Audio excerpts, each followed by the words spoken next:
परमेश्वर सचमुच में महान है, वो सर्वशक्तिमान है और वो आज से 2000 साल पहले इस दुनिया में आया कि आपके और मेरे पापों की कीमत को चुका दे। आमीन।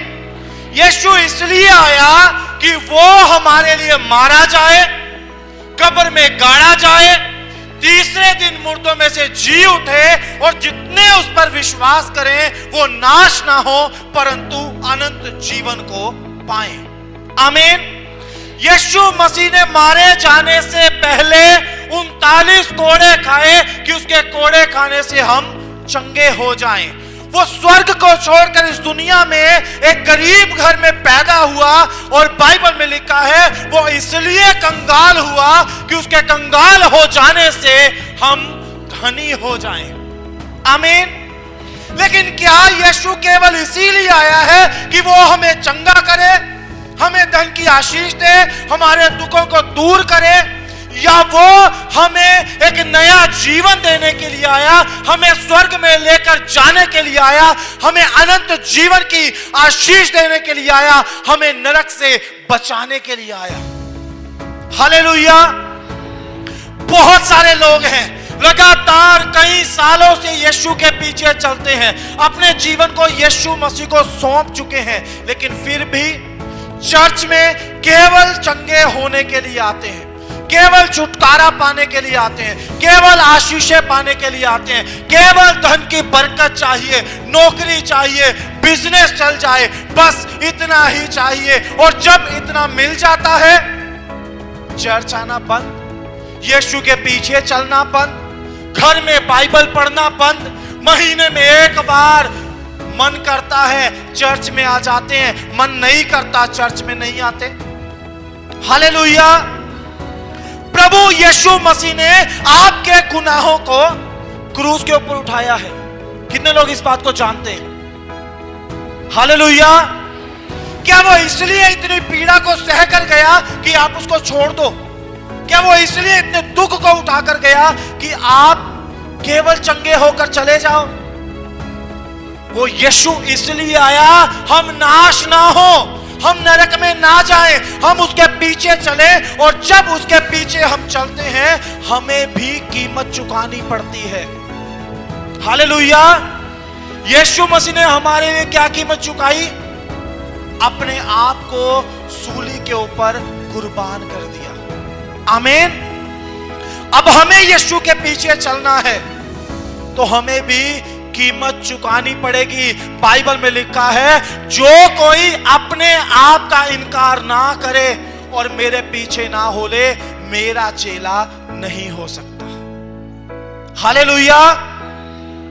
केवल चंगे होने के लिए, छुटकारे पाने के लिए, चमत्कारों को देखने के लिए चर्च में नहीं आना, कीमत चुकाने के लिए, यीशु मसीह को और ज्यादा गहरे तरीके से जानने के लिए और प्रभु की पहचान में बढ़ने के लिए आपको चर्च में आना है और प्रभु यीशु मसीह के पीछे चलना है। आमीन। अगर आप बहुत आसान जीवन जीना चाहते हैं, बहुत आराम से जीवन जीना चाहते हैं, तो शायद आप प्रभु यीशु के पीछे नहीं चल पाएंगे, क्योंकि यीशु मसीह के पीछे चलने के लिए कीमत चुकानी पड़ती है। हालेलुया। एक वचन बाइबल से आज हम पढ़ेंगे, मत्ती रचित सुसमाचार 7 अध्याय उसका 13 और 14 वचन। मत्ती रचित सुसमाचार 7 अध्याय 13 और 14 वचन हम पढ़ेंगे। सकेत फाटक से प्रवेश करो, क्योंकि चौड़ा है वो फाटक और सरल है वो मार्ग जो विनाश को पहुंचाता है, और बहुत से हैं जो उससे प्रवेश करते हैं। क्योंकि सकेत है वो फाटक और कठिन है वह मार्ग जो जीवन को पहुंचाता है, और थोड़े हैं जो उसे पाते हैं। हालेलुया। प्रभु यीशु मसीह 2 तरह के रास्ते की बात करते हैं। एक रास्ता है जो बहुत चौड़ा है, हाईवे की तरह है, बड़ी भीड़ उसके ऊपर चल रही है, उस पर चलना बहुत आसान है, लेकिन यीशु मसीह बोलते हैं उस पर चलने वाले नरक में जाएंगे। दूसरी तरफ सकेत है, तंग है वो रास्ता जो जीवन को पहुंचाता है। बहुत थोड़े हैं जो उस पर चलकर स्वर्ग के राज्य में प्रवेश करेंगे। हालेलुया। प्रभु यीशु मसीह के पीछे कीमत चुकाकर चलना पड़ता है। आपको क्या कीमत चुकानी पड़ेगी? आपको अपनी जिंदगी से पाप को छोड़ना पड़ेगा। चर्च में भी आते रहे और साथ साथ शराब भी पीते रहे, जुआ भी खेलते रहे, झूठ भी बोलते रहे, व्यभिचार भी करते रहे, चुगलियां भी करते रहे और ये उम्मीद रखें कि हम इसके बाद स्वर्ग में चले जाएंगे। अपने आप को धोखे में मत रखो। बाइबल में साफ साफ लिखा है, धोखा ना खाओ, ना व्यभिचारी, ना मूर्ति पूजक, ना झूठ के बोलने वाले, ना झूठ के करने वाले, ना निंदक, ना चुगली करने वाले कोई भी स्वर्ग के राज्य में प्रवेश नहीं करेगा। सिर्फ इस जीवन की चिंता करते हैं, सिर्फ चंगे होने के लिए आए हैं, सिर्फ चमत्कारों के लिए यीशु के पास आए हैं, तो भी अंत का समय चल रहा है। और बाइबल बोलती है जब अंत का समय आएगा मूर्तियां तक बोल उठेंगी। जानते हैं आप, जब मूर्तियां बोलेंगी, चमत्कारों के कारण यीशु के पास आए हुए लोग छोड़ देंगे यीशु मसीह को। बाइबल में लिखा है अंत के समय में हो सके तो शायद चुने हुए भी भरमा लिए जाएंगे। वो चुने हुए लोग जो सालों साल से प्रभु के पीछे चल रहे हैं, जब अंत के समय में मुसीबतें पड़ेंगी, परेशानियां बढ़ेंगी, जब अंत के समय में विरोध बढ़ेगा, जब अंत के समय में मसीह लोगों पर सताव होगा, तब बहुत सारे लोग यीशु मसीह का इनकार करेंगे। लेकिन वो लोग इनकार करेंगे जो यीशु को अपना जीवन अभी तक ठीक रीति से नहीं दे चुके। हालेलुया। आप यीशु मसीह के पास किस लिए आए हैं? क्या चंगे होने के लिए क्या केवल चमत्कारों को देखने के लिए चर्च में आए हैं? तो अंत के समय में भरमा लिए जाओगे, भटक जाओगे। लेकिन आज मैं आपको बोलना चाहता हूं, जब यीशु मसीह के पास आए हो तो इस बात को जानो, इस बात को समझो, यीशु मसीह इसलिए आया था कि आपको अनंत जीवन दे और आपको स्वर्ग में जाने का रास्ता दिखाए। हालेलुया। कीमत चुकानी पड़ेगी क्योंकि वो रास्ता बड़ा तंग है। इंग्लिश में लिखे नैरो इज द वे, तंग है वो रास्ता, थोड़े उसमें प्रवेश करेंगे। चर्च में आने वाली सारे लोगों की भीड़ स्वर्ग के राज्य में प्रवेश करने वाली नहीं है। मैं आपको बहुत साफ बोलना चाहता हूं, बहुत साफ सुथरी बात बोल रहा हूं। जितने लोग प्रभु यीशु के पीछे चलते हैं, मुंह से हे प्रभु बोलते हैं, यीशु मसीह बोलता है जितने मुझसे हे प्रभु बोलते हैं वो सारे के सारे स्वर्ग के राज्य में प्रवेश नहीं करेंगे। केवल वही प्रवेश करेंगे जो स्वर्गीय पिता की इच्छा को पूरा करते हैं। आमीन। पिता की इच्छा क्या है? आप धार्मिकता का जीवन जियो, अपने दुश्मनों को माफ करो, पवित्रता के साथ उसके पीछे चलो, यह पिता की इच्छा है। लेकिन आप केवल अपनी इच्छा को पूरा करने के लिए प्रभु के पीछे चलते हैं तो स्वर्ग के राज्य में प्रवेश नहीं कर पाएंगे। हालेलुया। जब आप बीमार होते हैं, जब आपके जीवन के ऊपर दुख आता है, जब आपके ऊपर समस्या आती है, तब आप यीशु मसीह के पीछे चलते हुए कुड़कुड़ाते तो नहीं है, दुखी तो नहीं होते हैं। बहुत सारे लोगों से मैं मिला हूं, पर्सनली मैं उनसे मिला हूं, वो जब तक उनके जीवन में सुख रहता है, चैन रहता है, शांति रहती है, उनको चंगाई मिलती रहती है, उनके जीवन में छुटकारा बना रहता है, तब तक वो लोग क्या करते हैं?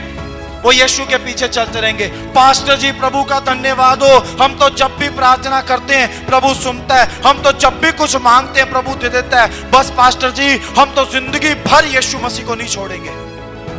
और जैसे ही उनके ऊपर शैतान के अटैक होते हैं, दुष्ट आत्माओं के अटैक होते हैं, उनके जीवन में बीमारियां आती हैं, उनके जीवन में समस्याएं आती हैं, उनके जुबान बदल जाती है और बोलते हैं जब से चर्च में जाना शुरू किया तब से हमारे साथ ऐसा होने लगा है, जब से यीशु के पीछे चले हैं तब से हमारे ऊपर दुख आने लगे हैं।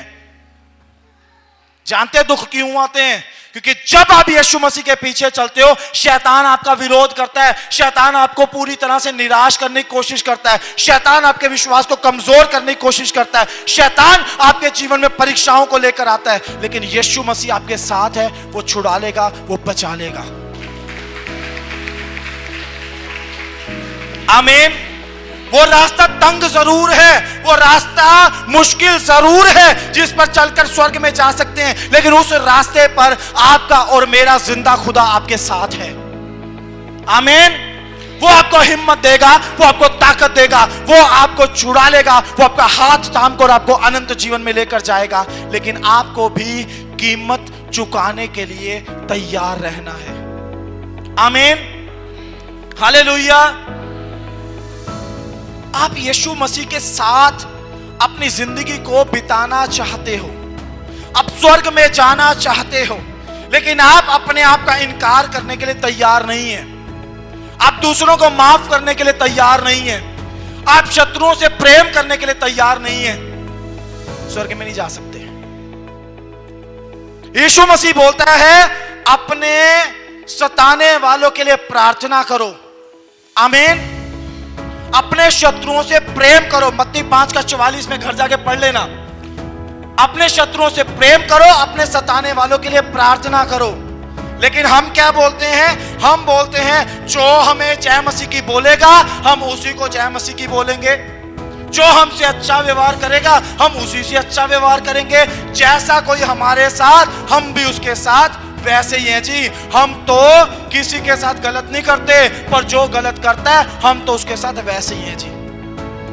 यीशु मसीह बोलता है अपने स्वर्गीय पिता से सीख लो, वो धर्मी और पापी दोनों के ऊपर सूर्य उदय करता है, दोनों के ऊपर बरसात करता है, कभी भी वो दोनों के बीच में फर्क नहीं रखता। ये मुझे मानने वाला है, ये मुझे मानने वाला नहीं है, मैं यहां पर बारिश करूंगा, यहां बारिश नहीं करूंगा, यहां सूरज की रोशनी आएगी, यहां सूरज की रोशनी नहीं आएगी। यीशु मसीह बोलता है जब पिता फर्क नहीं करता, तुम्हें भी इस बात को सीखना है। ना दुश्मनों के बीच में और ना प्यार करने वालों के बीच में आपको फर्क नहीं रखना है। हालेलुया।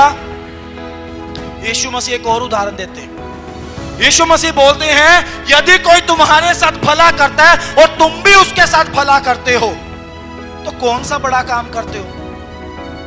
अन्य जाति भी तो ऐसे ही करते हैं, करते नहीं करते? जो तुम्हारे साथ अच्छा करे तुम उसके साथ अच्छा करो, तो कौन सी बड़ी बात करते हो? अन्य जाति भी ऐसा करते हैं, महसूल लेने वाले पापी लोग भी ऐसे ही करते हैं। तुम स्वर्गीय पिता की संतान हो, तुम्हें उनसे अलग होना चाहिए। कोई तुम्हारे साथ बुरा भी करे उसके साथ प्यार करो, उसके लिए प्रार्थना करो। आपके प्यार के कारण, आपकी प्रार्थनाओं के कारण उसकी आत्मा बच जाएगी। हालेलुया। अगर आप सिर्फ और सिर्फ चमत्कारों को लेने के लिए प्रभु यीशु के पास आए हैं, सिर्फ और सिर्फ छुटकारे पाने के लिए यीशु के पास आए हैं, सिर्फ और सिर्फ चंगाई पाने के लिए यीशु के पास आए हैं, अंत बड़ा बुरा है, आने वाला समय बड़ा भयानक है, भटक जाएंगे। क्योंकि अभी यीशु के पीछे चलने वाला रास्ता बहुत आसान नजर आ रहा है, क्योंकि आप पाप भी कर रहे हैं और साथ साथ चंगाइयां और छुटकारे भी अपनी जिंदगी में ले रहे हैं। यीशु के पीछे चलना है तो तंग रास्ते को चुन लो। आमीन। हालेलुया।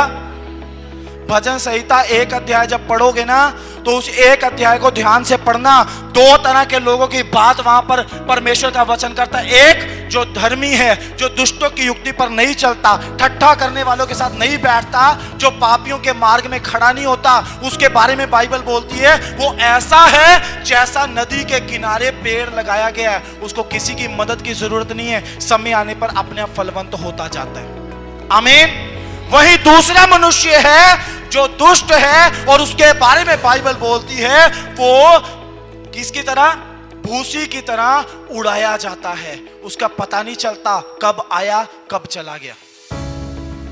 बहुत सारे सेवक लोग भी हैं, मैं साफ बोलूंगा, बहुत सारे सेवक लोग भी हैं आज की तारीख में, खुदा का डर नहीं है, खुदा के वचन को मानने वाले नहीं है, खुदा के पीछे चलने वाले नहीं है, भविष्यवाणी करते हैं, दुष्ट आत्माएं निकालते हैं, लोगों को चंगा करते हैं और ये सोचते हैं हम स्वर्ग में जाएंगे। यीशु मसीह उनके बारे में बोलता है, यदि तुम सारे जगत को जीत लो और अपने प्राणों की हानि उठाओ तो उससे तुम्हें क्या लाभ होगा।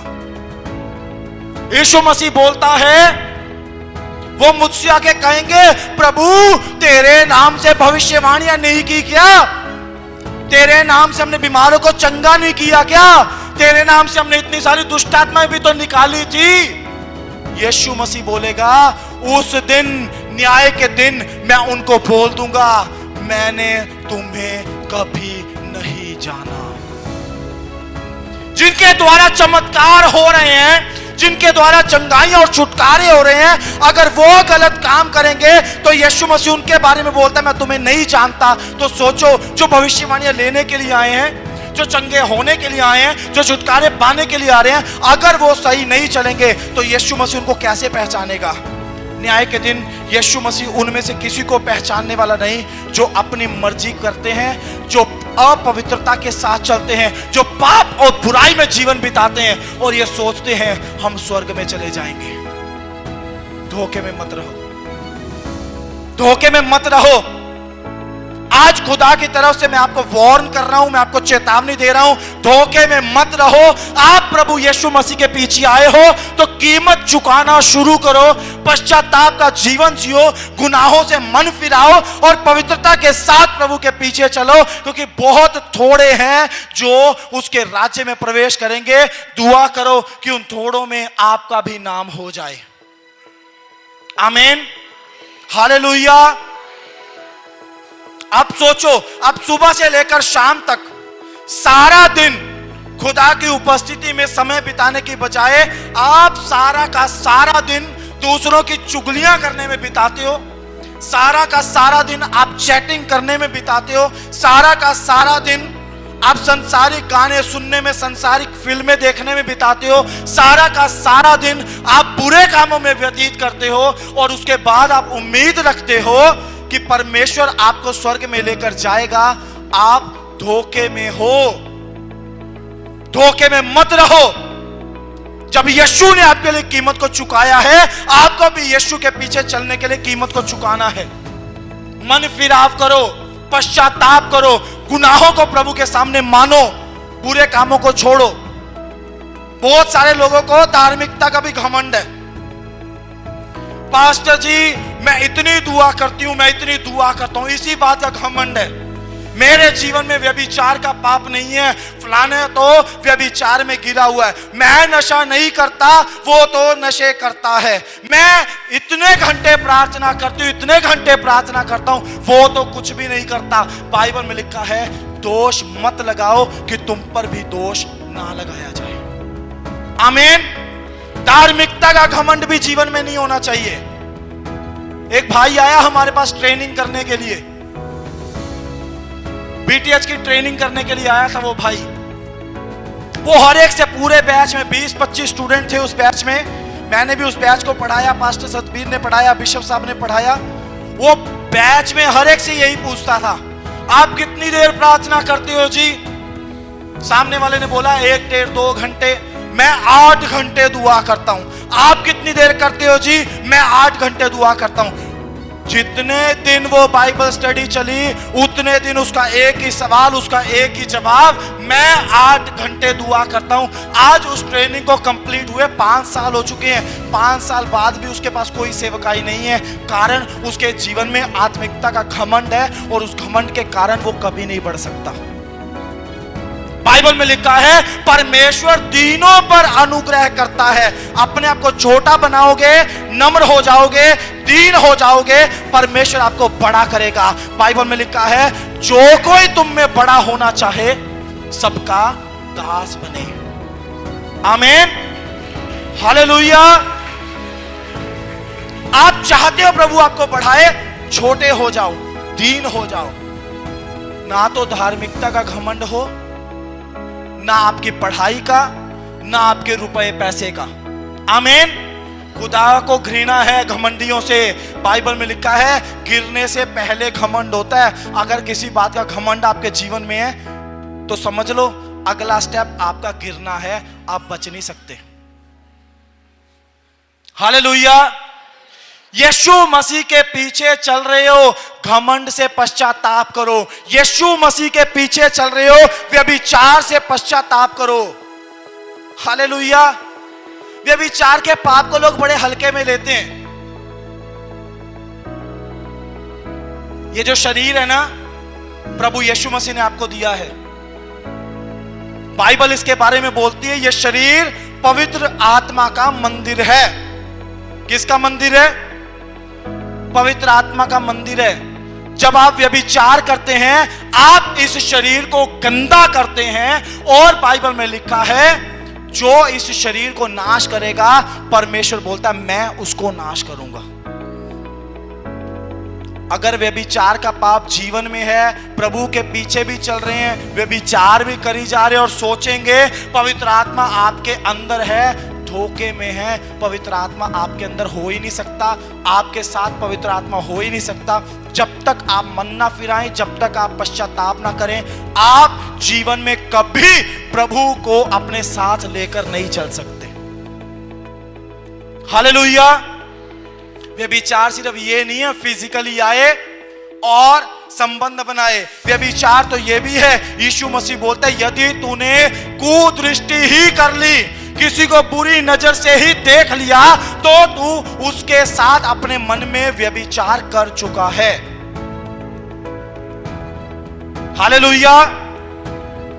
आप यहां बैठे हो, आप यीशु मसीह के पास आए हो, आप यीशु मसीह के साथ अनंत काल तक जिंदगी जीना चाहते हो, लेकिन यहां बैठ के बहुत सारे लोग, आज मैं सारी बातें बोलने वाला जो खुदा मुझे बोल रहा है, बहुत सारे लोग यहां आते हैं, यहां के बोर होना शुरू हो जाते हैं। आराधना होगी, आराधना में उनका मन नहीं लगेगा, वो इधर उधर देखते रहेंगे, इधर उधर बाहर घूमेंगे, चर्च के अंदर आके नहीं बैठते। कुछ लोग स्पेशल आके पिछली कुर्सियों पर बैठते हैं कि पास्टर जी का ध्यान ना जाए। आराधना में ध्यान नहीं, वचन जैसे ही प्रचार शुरू होगा उनको नींद आनी शुरू हो जाएगी, सुस्ती आनी शुरू हो जाएगी, सो जाएंगे वचन प्रचार के बीच में। भविष्यवाणियां शुरू होते ही कान खड़े हो जाते हैं, प्रार्थनाएं शुरू होती, सबसे आगे पास्टर जी मेरे सिर पे हाथ रख के दुआ कर दो मैं चंगा हो जाऊं, मेरे सिर पे हाथ रख दो मुझे नौकरी मिल जाए, मेरे सिर पे हाथ रख दो मेरे घर से झगड़ा खत्म हो जाए। हाथ तो पास्टर जी रख देंगे, चमत्कार तो यीशु मसीह ने करना है। यीशु मसीह देखता है आपको जब आप पिछली सीट पर आकर इसलिए बैठते हो कि आप सो सको, जब आप चर्च के बाहर इसलिए घूमते हो कि आपका आराधना में मन नहीं लगता, जब आप प्रचार के समय सो रहे होते हो और बाद में आप सोचते हो यीशु मसीह चमत्कार करेगा, आपने यीशु मसीह की आवाज को तुच्छ समझा है। या जो खुदा का दास प्रचार करता है ना, वो खुदा की ओर से करता है, वो खुदा के वचन से करता है। और बाइबल में लिखा है उसने अपने नाम से ज्यादा महत्व अपने वचन को दिया है। हालेलुया। जब खुदा का वचन जिसको उसने खुद महत्व दिया, आप महत्व नहीं देंगे, कैसे आशीष पा जाएंगे? आप नहीं पा सकते। कैसे चमत्कार हो जाएंगे? नहीं हो सकते। पहले खुदा का आदर करना शुरू करो, खुदा की तारीफ करना शुरू करो। 1.5 घंटा यहां पर आराधना पता क्यों करते हैं जानते हैं आप? एक दिन मैं प्रार्थना कर रहा था, आपको अपना एक्सपीरियंस बता रहा हूं। एक दिन मैं प्रार्थना कर रहा था, प्रार्थना में मैं मांग रहा हूं प्रभु मुझे अभिषेक दे, मुझे सामर्थ दे, मेरे जीवन के द्वारा तू काम कर, मुझे बड़ी सेवा दे, मुझे देश विदेशों में इस्तेमाल कर। मैं लगातार प्रार्थना मांग रहा हूं। मांग तो खुदा की सेवा के लिए रहा था, लेकिन मांग रहा हूं। कुछ देर के बाद, जब आधा पौना घंटा हो गया इस बात को, पवित्र आत्मा ने मुझे काटा, तारीफ कर। हालेलुया। आप जिससे कुछ चाहते हो, आप जिससे कुछ लेना चाहते हो, आप जिससे कुछ पाना चाहते हो, क्या वो आपसे खुश है? क्या आपने उसको खुश किया है? क्या वो आपके कारण आनंदित है? 1.5 घंटा इसलिए आराधना करते हैं कि आप अपनी जुबान से उसके नाम को ऊंचा करो, आप उसको खुश करो, उसकी तारीफ करो, ताकि उसके बाद जब यहां प्रार्थनाएं हो आपकी जिंदगी के ऊपर प्रभु की दया हो जाए और आपके जीवन में प्रभु के बड़े बड़े चमत्कार हो जाए। आमीन, हालेलुया। प्रार्थना में मन नहीं, आराधना में मन नहीं, वचन में नींद आती है और उसके बाद सोचते हैं प्रभु चमत्कार कर दे। चमत्कार हो भी गया तो क्या हो जाएगा? आपको क्या लगता है? यहां इतने सारे लोगों की गवाहियां हमने सुनी, प्रभु का धन्यवाद हो। प्रभु हर संडे इस चर्च में चमत्कार करता है क्योंकि प्रभु यहां उपस्थित रहता है। लेकिन आपको क्या लगता है, जिस बीमारी से प्रभु यीशु ने आपको चंगा कर दिया, क्या उसके बाद आपके जीवन में कोई और बीमारी नहीं आएगी? आती है, नहीं आती? आपको बुखार था, आपने प्रार्थना करवाई, फोन पर करवाई, चर्च में करवाई, आपका बुखार चला गया, क्या जिंदगी में दोबारा बुखार नहीं होगा? होगा। आपके शरीर में दर्द होता है, आप प्रार्थना करवाते हैं, प्रभु दर्द से चंगा करता है क्योंकि प्रभु आपसे प्यार करता है। लेकिन क्या वो बीमारी दोबारा नहीं आती? वो आ जाती है। चमत्कार रोज प्रभु करता है, रोज हमें चमत्कारों की जरूरत है। लेकिन एक बात जो प्रभु आपके और मेरे जीवन से चाहता है वो यही है, हम अनंत जीवन की दौड़ में दौड़ना शुरू करें, उस तंग रास्ते को चलने, उसके ऊपर चलना शुरू करें, ताकि जब हमारे इस शरीर को प्रभु खत्म करे, हमारा इस दुनिया को छोड़कर जाने का समय आए, हम नाश ना हो, हम अनंत जीवन को पाएं। आमीन, हालेलुया।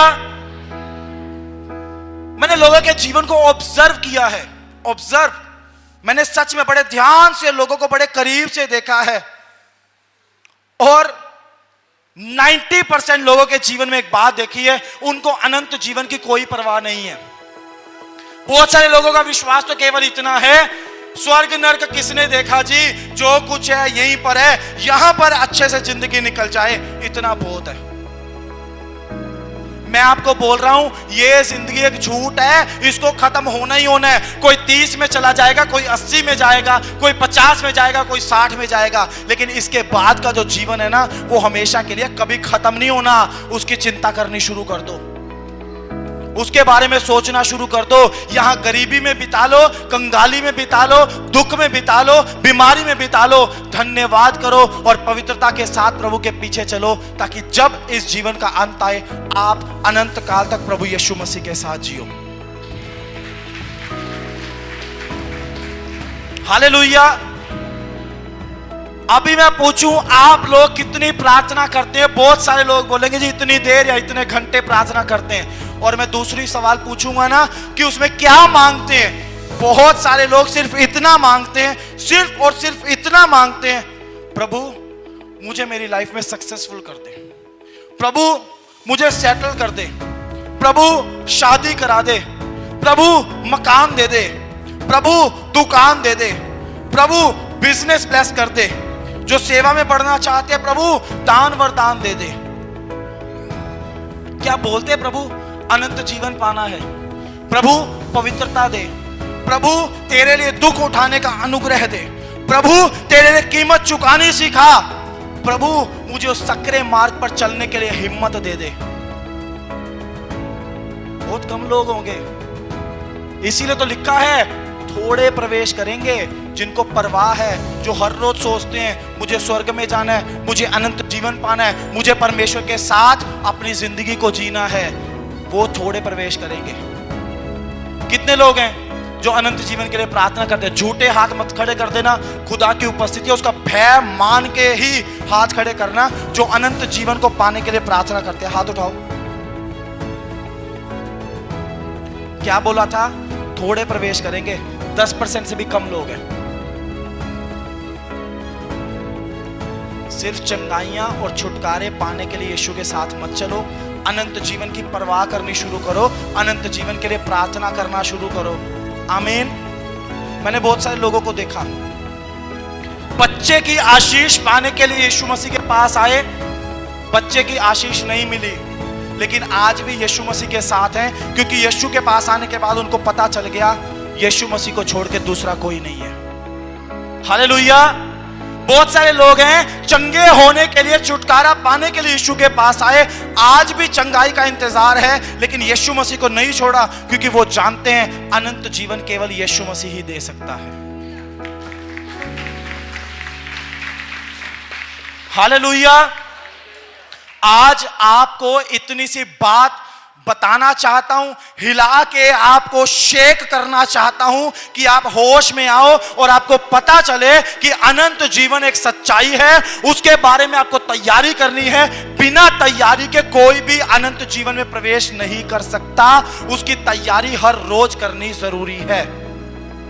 आमीन, हालेलुया। वचन के टाइम पे या आराधना के टाइम पे आप लोग अगर बोर हो जाते हैं, मैं आपको एक साफ बात बोल रहा हूं, सुनना ध्यान से। आपको पता है अनंत जीवन में क्या होगा, स्वर्ग में क्या होगा? जब हम स्वर्ग में जाएंगे, अनंत जीवन में जिसका कभी अंत नहीं होगा, जब हम वहां पर होंगे, वहां सिर्फ और सिर्फ एक ही काम होगा। परमेश्वर की प्रेजेंस होगी, उसकी उपस्थिति होगी, हम सब लोग उसकी उपस्थिति में रहेंगे और उसकी स्तुति करते रहेंगे, उसकी महिमा करते रहेंगे जैसे स्वर्गदूत करते हैं। सिर्फ इतना ही काम होगा हमारा। हालेलुया।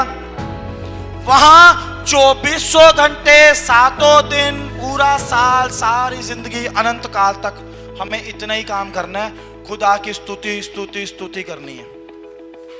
आप अगर इस दुनिया में रहते हुए 1.5 घंटा संडे वाले दिन उसकी स्तुति नहीं कर सकते, तो 2400 घंटे उसकी स्तुति कैसे कर पाओगे? आप कितना तैयार हैं? सवाल पूछ के देखो अपने आप से। आप खुदा की प्रेजेंस में आके अगर बोर हो जाते हो, वहां तो खुदा की प्रेजेंस के अलावा कुछ है ही नहीं, तो आप अनंत जीवन के लिए कितना तैयार हो? मैंने कुछ लोगों को, मैं अब ऑब्जर्व करता हूं, मैंने कुछ लोगों को देखा, आराधना चल रही है, वो फोन में लगे हुए हैं, बैठ के आराम से व्हाट्सएप, फेसबुक, इंस्टाग्राम स्क्रॉल करते रहते हैं। उनको कुछ नहीं मिल रहा, कुछ नहीं मिल रहा, कोई बात करने के लिए नहीं है, लेकिन एक आदत पड़ी हुई है, नीचे से ऊपर, नीचे से ऊपर स्क्रॉल करते रहेंगे और बैठकर लोगों की पोस्ट देखते रहेंगे और ये सोचेंगे हम तो यीशु मसीह के पीछे चलते हैं, हम तो जरूर स्वर्ग में जाएंगे। धोखे में है, धोखा मत खाओ। यीशु के पीछे इसलिए आए हो कि आपको परमेश्वर अनंत जीवन दे। यीशु मसीह के पास आप इसलिए आए हो कि आपको प्रभु स्वर्ग में लेकर जाए, और यहां इस जिंदगी को जीते हुए लापरवाही के साथ जब आप जीवन को जीते हो, उस यीशु को दुख होता है। वो यीशु आपके लिए क्रूस पर मारा गया। आप सोचो, आपके लिए जिसने अपनी जान भी दे दी हो, सही बोल रहा हूं गलत बोल रहा हूं? सही बोल रहा हूं ना? दी है ना जान उसने आपके लिए। आपके लिए जिस परमेश्वर ने अपनी जान दे दी, आप उस परमेश्वर की प्रेजेंस में आकर बोर हो जाते हो, आपको उसके साथ समय बिताना अच्छा नहीं लगता, उसको कितना दुख होता होगा। जब आप पाप करने के लिए घर से निकलते हो, जब आप शाम को शराब पीने के लिए घर से निकलते हो, या दोस्तों के साथ आवारागर्दी करने के लिए, बुरे काम करने के लिए, झगड़े करने के लिए घर से निकलते हो, उस परमेश्वर को कितना दुख होता होगा। बाइबल में लिखा है, जब हम पाप करते हैं, हम उसे बार बार क्रूस के ऊपर चढ़ा देते हैं। क्रूस के ऊपर कैसा दर्द था आप समझ भी नहीं सकते। हाथ में इतनी सी चोट लगती है ना, इतनी सी चोट लगती है, थोड़ा सा खून निकलता है, जान निकल जाती है।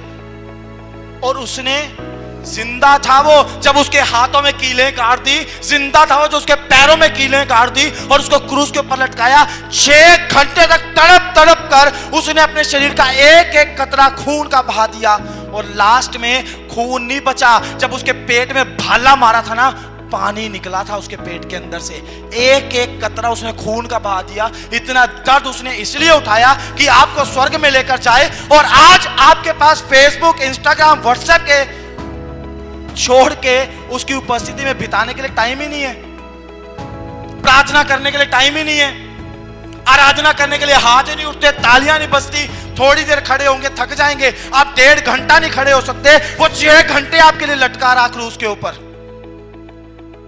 कैसे चलोगे आप उसके पीछे? क्या कीमत चुका रहे हैं आप? किस धोखे में आप अपने जीवन को जी रहे हैं? अपने जीवन को इस तरह से लापरवाही के साथ मत जियो। शैतान फाड़ खाने वाले सिंह की तरह हमेशा इंतजार करता है कब किसको फाड़ खाए। बाइबल बोलती है यीशु के पीछे भी आगे लापरवाही भी कर रहे हैं, शैतान को मौका दे रहे हैं आपको फाड़ के खाने का। बाद में दोष यीशु मसीह के ऊपर लगाओगे। यीशु मसीह के पास आए थे। अपने जीवन के बारे में परवाह करो, उसके पीछे सही तरीके से चलना शुरू करो। जितना समय संसार के कामों में बिताते हो उससे ज्यादा समय उसकी उपस्थिति में बिताना शुरू करो। पश्चाताप करो। ये जो आंसू अब यहाँ पे बहा रहे हैं ना, मैं कुछ लोग देख रहा हूं जो आंसू बहा रहे हैं, प्रभु का धन्यवाद, प्रभु का आत्मा काम कर रहा है। लेकिन जो आंसू आप यहाँ पर बहा रहे हैं ना, ये यहीं पे ना रह जाएं। ये आंसू और ये दर्द आपकी जिंदगी में तब तक बना रहे जब तक आप स्वर्ग में ना चले जाएं। आमीन, हालेलुया। मैं फिर से रिपीट करके खत्म करूंगा। अगर आप केवल चमत्कारों के लिए यीशु के पास आए हो, केवल चंगाई और छुटकारों के लिए यीशु के पास आए हो, अंत का समय बड़ा भयानक है, भरमा लिए जाओगे। क्योंकि अंत में तो बाइबल में साफ लिखा है शैतान को इतनी ताकत मिल जाएगी कि वो मुंह से आग बरसा देगा, मूर्तियां बोल उठेंगी, बड़े बड़े चमत्कार करेगा शैतान। अगर आप ऐसे चलोगे भरमा लिए जाओगे, आपको लगेगा वहां पे भी परमेश्वर है, वहां पे भी परमेश्वर है, वहां सच्चा ईश्वर है, वहां अनंत जीवन मिलेगा। आप चमत्कारों के कारण यीशु के पीछे मत चलो, आप यीशु के पीछे सही तरीके से चलो। चमत्कार अपने आप आपकी जिंदगी में प्रभु यीशु हर रोज करेगा।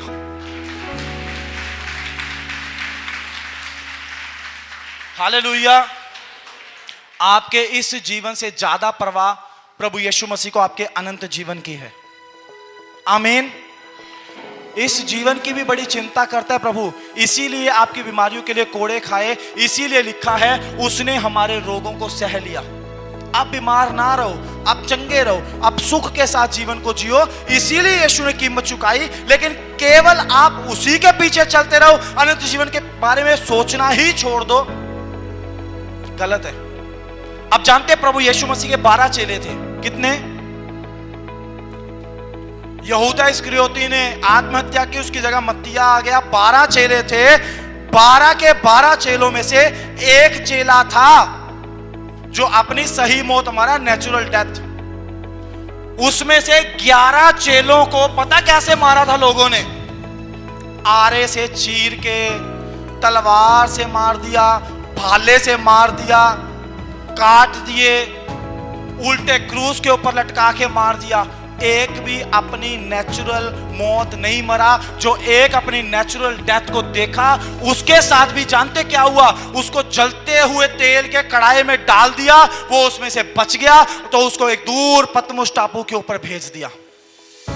वो कीमत चुकाने वाले प्रभु के लोग थे जो कीमत को चुकाना जानते थे, जो कीमत चुकाकर यीशु के पीछे चले। और वही 12 हैं जो आज भी यीशु के साथ अनंत काल तक जी रहे हैं। बहुत सारे प्रभु के दास लोगों ने जब स्वर्ग का दर्शन देखा, उन लोगों को यीशु के साथ देखा। आमीन। आपको भी कीमत चुकाना है। बाइबल में लिखा है जो अंत तक धीरज धरेगा उसी का उद्धार होगा। दुख आए, समस्या आए, परेशानियां आए, दुष्ट आत्माएं तंग करे, बीमारियां आए, लोग विरोध करें, लोग मारे, लोग पीटे, हर बात में आपको एक ही बात करनी है, यीशु के पीछे चलना है, पवित्रता के साथ चलना है, मन फिराना है, पश्चाताप का जीवन जीना है। आमीन। बिना उसके कोई स्वर्ग में जाने वाला नहीं है, तो अपने आप को धोखे में मत रखना। आमीन।